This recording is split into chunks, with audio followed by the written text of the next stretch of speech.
මිනසන් කොනිචිවා. ඉතින් අද අපි බලමු මෝනිපාතය ගැන. මෝනිපාත අපි භාවිතා කරන්නේ යමක් සංසන්දනය කරන අවස්ථාවකදී. එතකොට අපි මෝනිපාතය තමයි යොදන්නේ. මෝ අක්ෂරය තමයි. ඒක නිපාතයක් විදිහට අපි යොදා ගන්නවා.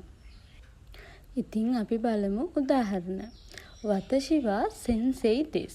ඒ කියන්නේ මම ගුරුවරියක් වේ. ඒ අපි කලින් ඉගෙනගත්ත පාඩම වානිපාතය නේද?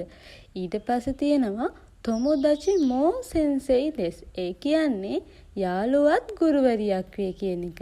එතකොට මමයි මගේ යාළුවයි සංසන්දනය කරනකොට තමයි අර අල් තයන්න වගේ අපි සිංහල භාෂාවේදී භාවිතා කරන්නේ.